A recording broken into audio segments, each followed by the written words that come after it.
Do you know why all of us are alive today? It is thanks to a faithful man who walked with God a long time ago.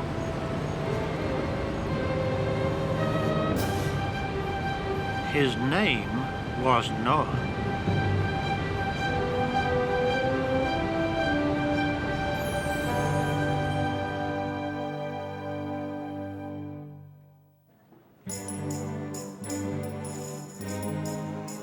The Bible, in Genesis chapter 6, tells us that many years ago, about 600 years after the first man, Adam, died, some angels looked down from heaven upon the earth and noticed the women.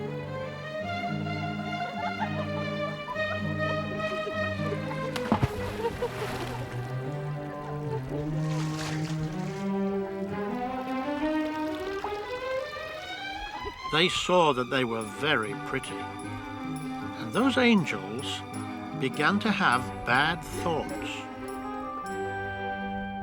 They left heaven and became like men so that they could marry the women. This was unnatural and very wrong.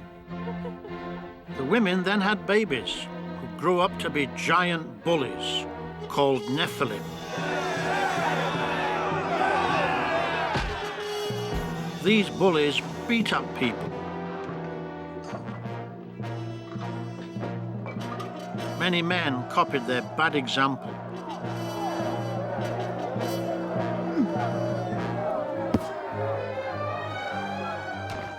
Doubtless, even children became bullies.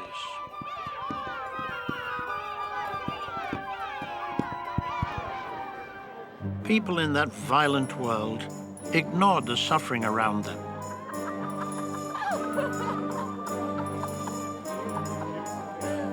They were enjoying life, marrying, eating, and drinking.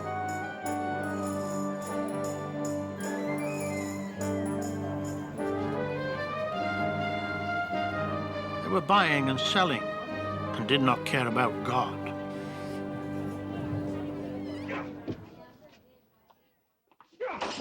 Violence was everywhere.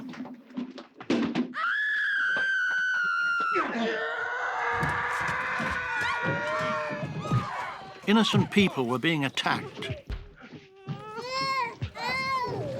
Now, what did Jehovah God think about that wicked world? He saw that the badness of men was everywhere,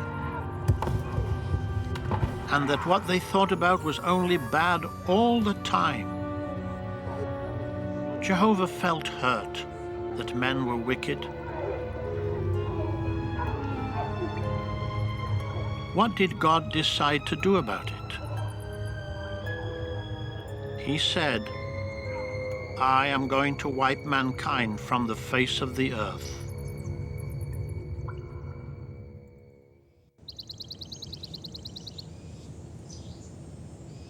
Did this mean that nobody would be left on the earth?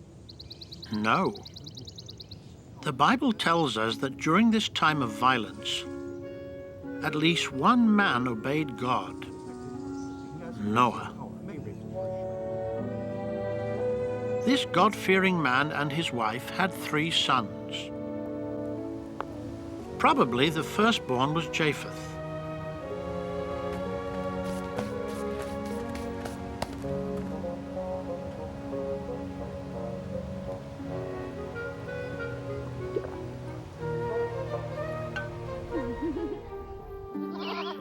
The next son was Shem.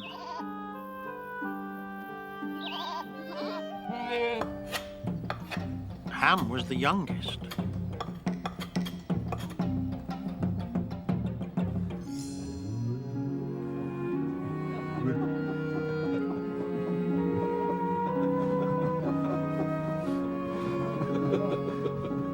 These obedient sons and their faithful wives would be a great help to Noah in a special task that God would soon give him to do.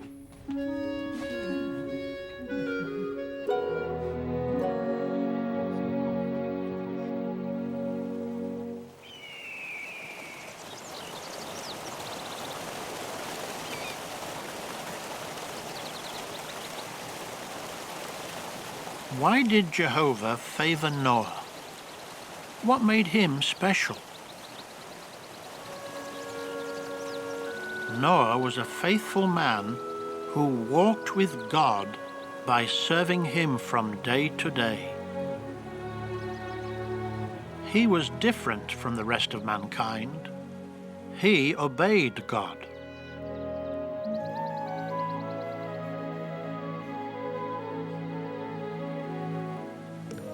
How would Jehovah destroy that wicked world?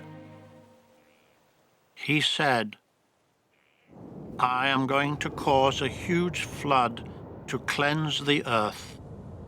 The water will be so deep that everything will drown."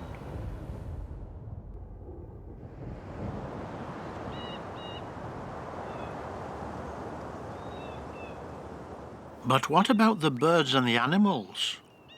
And what about faithful Noah and his family?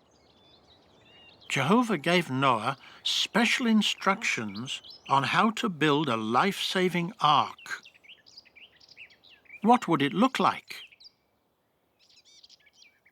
It would look like a huge oblong box. It would be long and narrow, with a flat bottom and square ends.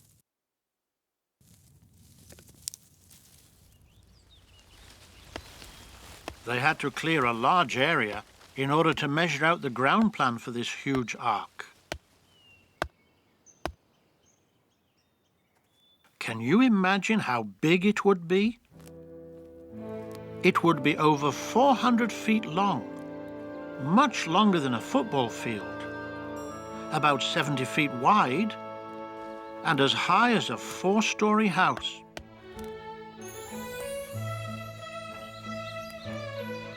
Noah probably built it near a forest where wood was easy to get.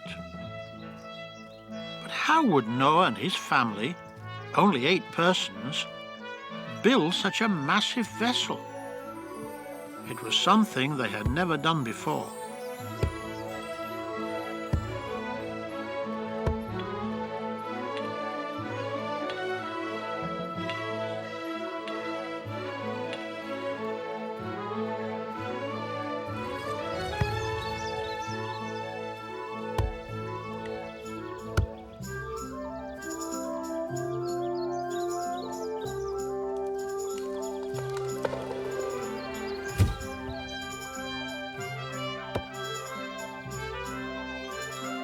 With God's help, they were able to build the ark. Besides doing this work, they had another important task to do. They had to warn their neighbors about the coming flood.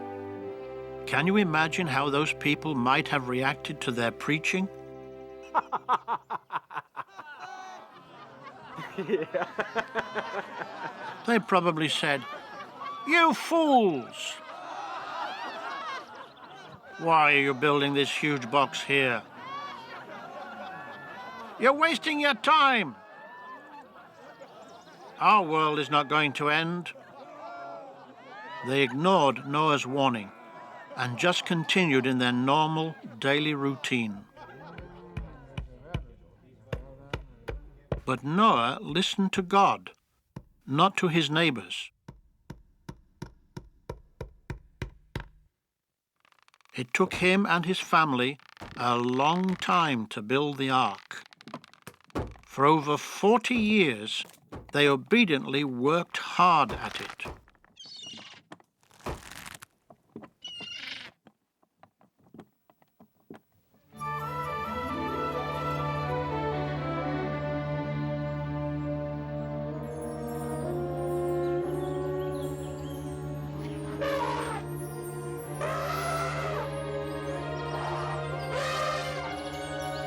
At long last, the ark was completed.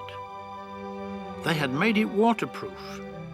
For light and fresh air, they had put a window opening all around.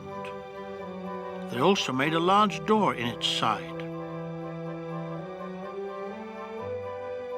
In preparation for their long stay in the ark, Noah and his family had to prepare fruits, grains, and other foods. They had to store water to sustain themselves and many kinds of animals and birds. But they were not yet finished. They now had to face another challenge, an urgent job.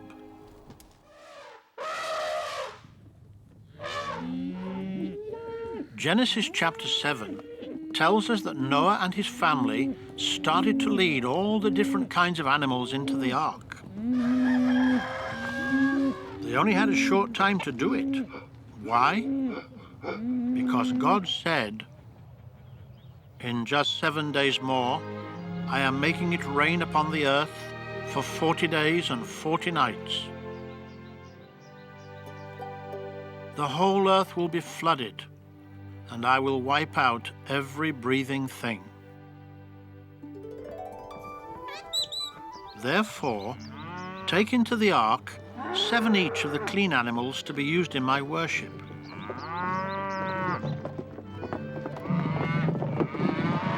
Of the other kinds, take 2 each.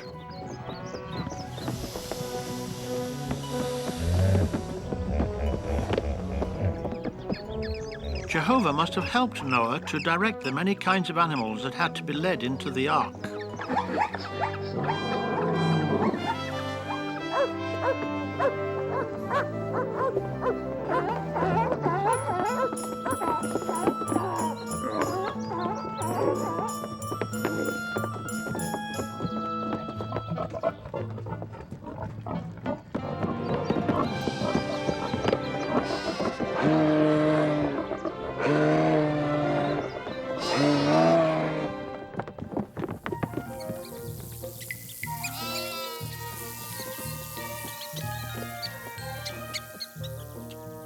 None were left out, not even the little ones, the creeping ones, or the slow ones.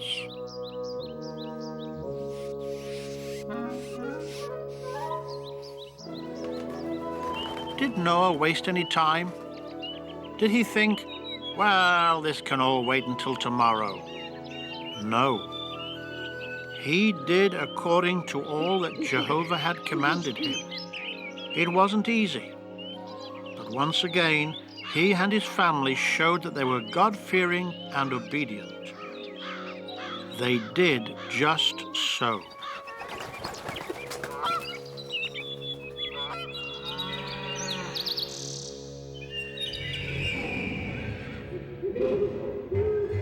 When all the animals were safely inside, Jehovah shut the door.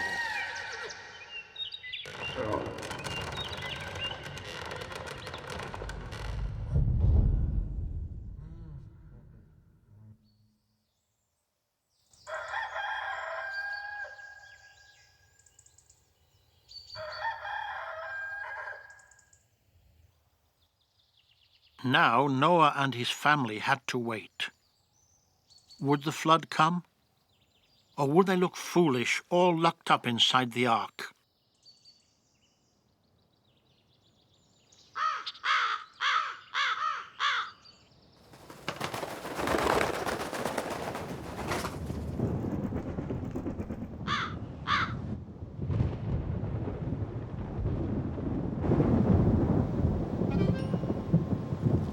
Just as God had said, the heavens burst open.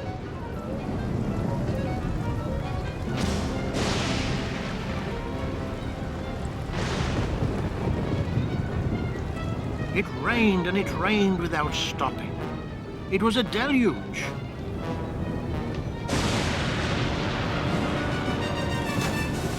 It poured down for 40 days and 40 nights. Yes, Jehovah kept his word. The waters rose higher and higher. Imagine how all felt when the ark started to float and rock.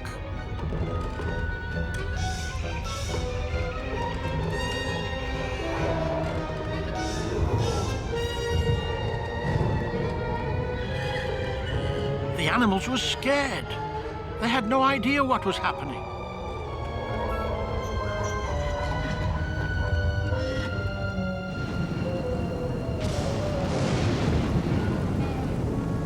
The ark began to rise slowly with the waters. Eventually, even the highest mountains were covered. The earth was flooded for 150 days. What happened to all the wicked, violent people who had scoffed at Noah's warning? They drowned.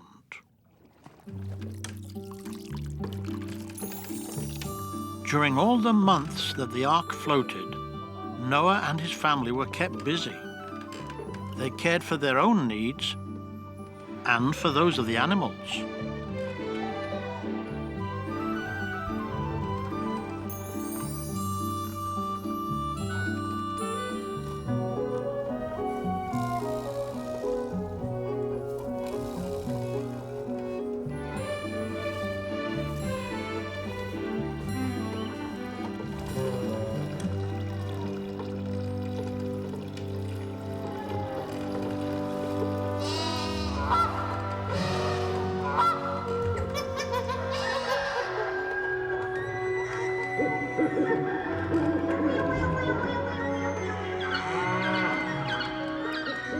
Only the animals in the ark and Noah and his family were saved.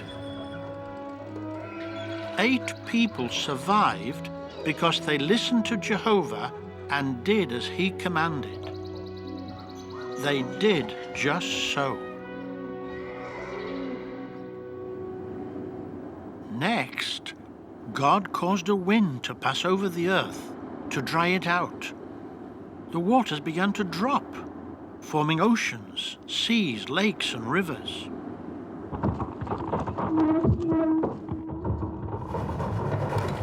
Imagine how Noah and his family must have felt when the ark suddenly settled on the mountains of Ararat.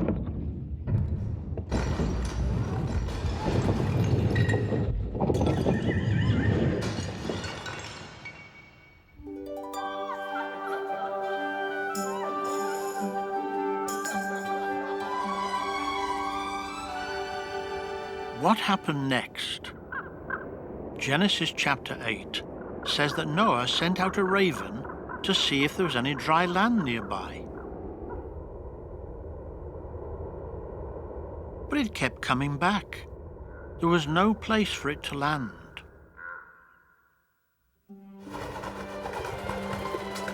Later, Noah released a dove.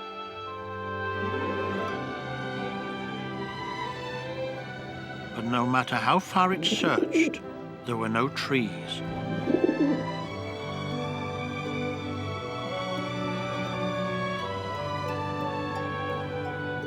Like the raven, it also came back.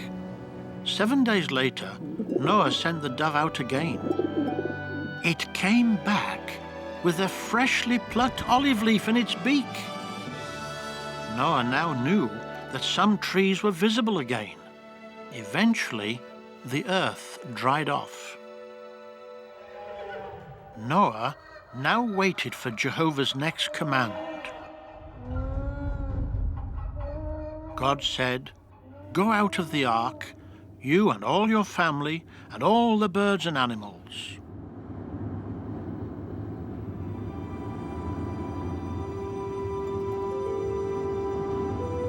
How would you have felt after surviving the flood? You would have been very thankful to God.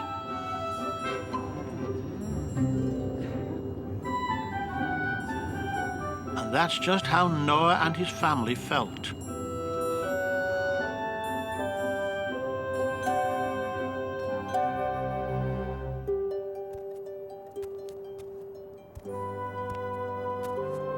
They were so grateful that they built an altar to Jehovah.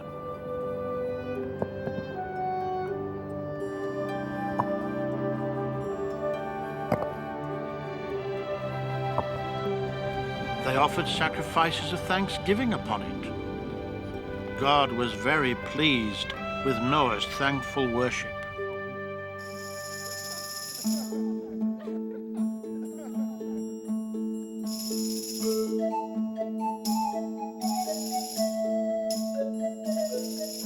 and his family were overjoyed because Jehovah had saved them.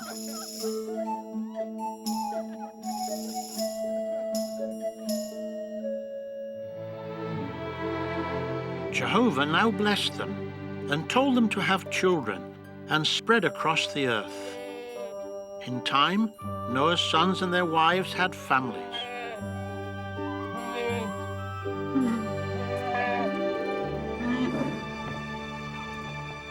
The animals also had their little ones.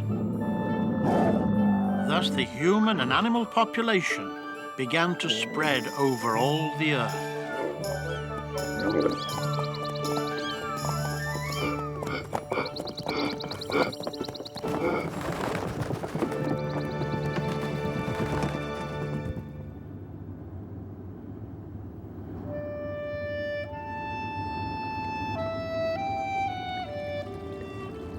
Jehovah made a solemn promise to Noah and to the rest of mankind.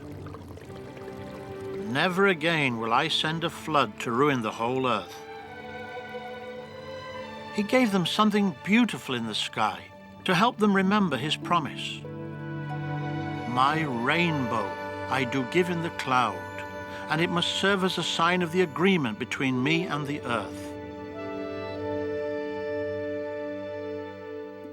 You too can be like Noah. How? By learning from his good example. He had a strong spiritual family.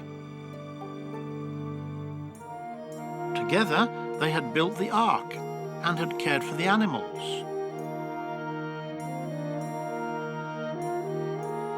They had also preached to an unbelieving world.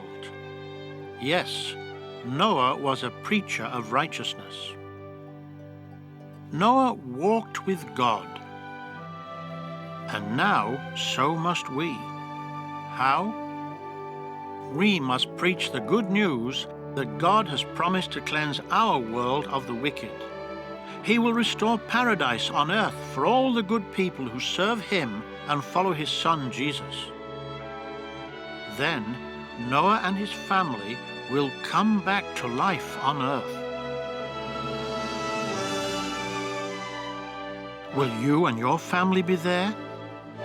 Will you be in paradise to talk to them? If you walk with God, you surely will.